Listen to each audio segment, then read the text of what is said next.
Morning, Adam. Hi, Chris. How pleased were you with the first team defensive performance they turned in, especially in that first half? It was good. It was really good. I thought we were dominant. A lot of those, there were a lot of 3-and-outs in there. Even the one field goal drive, were two costly mistakes. It was 3rd and 14. We got a roughing the passer call, and then we were over-aggressive on a bubble and gave up a 30-yard throw. But other than those two events, I thought we were pretty dominant. Got the young DBs, a lot of playing time. What did you get? What were your assessment of them, and what do you want to see? What did you like, and what do you want to see improved? We actually got Conrad in an early time. He subbed in there. He was in there with the first defense for a series. Almost had a pick on his first play.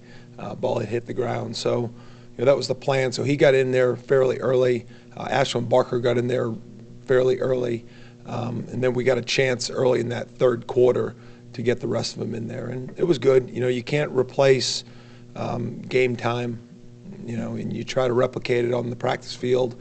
But they were all smiling a little bit wider at the end of the game because they knew they got the experience.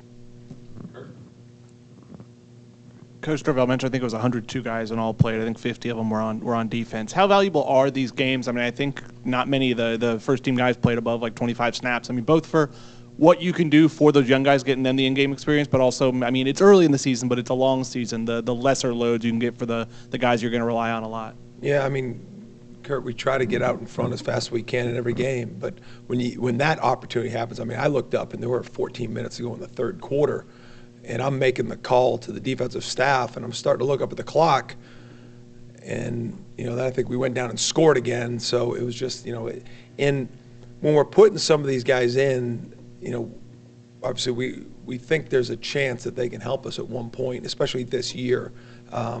So we really started to empty it towards the end of the game. But when you're in the third quarter, those are all players that have been in competition for roles, just not quite there yet.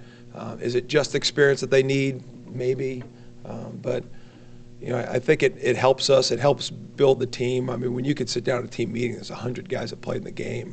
That's good for morale, not just because of your execution and the way you won the game, but just because they were involved and they were out there.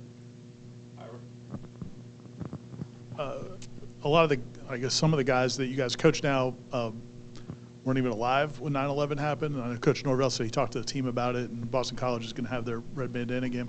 You were coaching in New York at the time? I was at Wagner College, and I can remember I had a meeting with his name was Ryan Castellani because he had class, so I had to meet with him, and it was early in the morning. And when I got done with the meeting, my mother had called and said, there was a plane crash. Did you hear about it? I said I didn't. So we had a later staff meeting that day. It might have been a Monday, and so I was going to go for a jog, and I jogged up because you could see the scene from Wagner Stadium across the harbor right into Manhattan.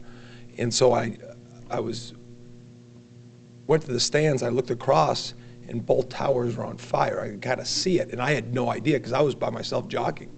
And so I jogged back into the athletic center, and it was just chaos. I mean, people were hiding under desks, and F-14 fighters were flying over. And my wife Hope was a school teacher in PS5 at that time, and I couldn't talk to her. And I mean, it was hard because our head coach couldn't get over the bridge to get to the team. So I kind of had to, try to gather everybody together. And I mean, it was just, we had a lot of players with a lot of family that were involved in downtown Manhattan at that time. So I mean, obviously nobody will ever forget that day, but just, it was just an unbelievable event. And I can still taste the soot when we went down there, because we went down to try to, help.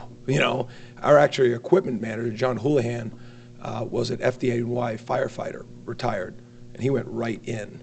And we didn't see him for a week, and maybe a month after, he moved down to Palm Beach, and he's never come back, to New York. So I actually works down at Cardinal Newman High School, I think, as an equipment manager. So, but yeah, I mean, just to think that was 20 years ago was pretty sobering.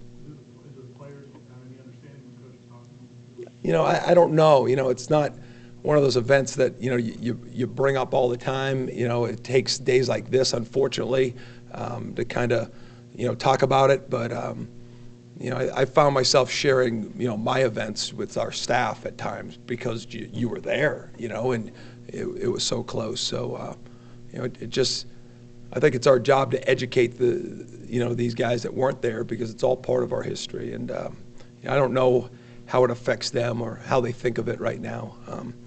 But, yeah. Back to football. Defensive tackle, we think so much about Fabian and Braden, but just a guy like Malcolm Ray to be able to kind of trust in himself, trust in you guys, and pay off now with the way he's able to play for you guys. And Dennis Briggs as well seems to be a disruptive force. How pleasant of a development are they for you guys up front? Expected. Dennis Briggs has probably been the most impactful defensive lineman we've had in the first 2 games, to be honest with you. I mean, the amount of times that he's gotten in the face of the quarterback, I think he's got production. I think he's got sack numbers already. But, I'm really proud of the way he's playing right now. And the rep count hasn't been very high just because of the way the last game went. But his impact in the first 2 games has been felt, by me significantly. That's not saying the other guys aren't doing a good job, but, I name him out. Malcolm's a battler. He's coming off that injury, and he's given us good reps. I know what we're going to get.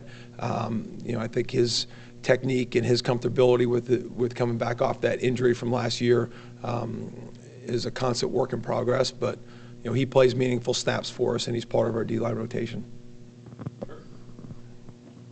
I know Coach Norvell mentioned Blake Nicholson as one of the younger guys who kind of made the most of his opportunity. I know he was in on a lot of plays. I guess what did you see from him, and who else from that group? Maybe they won't have huge roles this year, but you're interested in what you'll see from them in those moments really stood out to you. Well, I'll answer the Blake thing. Blake, over the last, maybe since we got back from Jacksonville, early on, like summer workouts, you saw the athletic ability, but you got to remember, Blake was a running back, safety, corner. He looked like that when he was first here. And it was just, trying to go through it. It's like, I don't know if he's going to be ready to help. But you saw the traits there. So maybe a special teams role. But really, since we got back from Jacksonville, I think Randy's done a really good job with him of simplifying it, teaching him.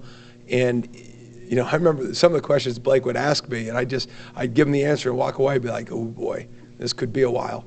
And now I'll say, Blake, you're playing a lot faster, and he'll say like the reasons why. And so it shows you how committed he is to improving, because I know I mentioned DJ Lundy's probably our most improved linebacker over the last year, but Blake's the most improved one over the last month. And, to see him out there, he does not look like a ball in high grass. He looks like he belongs. Physically he does. He almost had an unbelievable toe tap interception, and for a linebacker to just locate, find it, and almost get that play done, and he's disappointed that he didn't make it. So I think we're trying to get him involved on more of the kick cover stuff, but I think if he continues to progress, he'll have a role in our defense here as the season progresses. Can you talk about the challenge of their quarterback? I know Daniels is probably a bigger kid, but are they similar in the way they run and what they can do when they get outside containment? Yeah, it's interesting, that you thought they had somebody that they felt really good about until the 4th series of the season, and now it's somebody else completely. And so, not sure how that dynamic all played out. But now, you really have 2 full games on Castellanos, and watching him. He plays like a slot receiver. He's more in and out of cuts. The difference between a slot and him is he has the ball in his hands, and he has the ability to pump fake people, too, to get people out of the way. But he's definitely got legitimate quickness. He plays with a lot of confidence, and he's, made some throws last week against Holy Cross that he didn't make against NIU. So, I wouldn't say he's Jaden Daniels, but he definitely offers a unique skill set for the position of extreme quickness.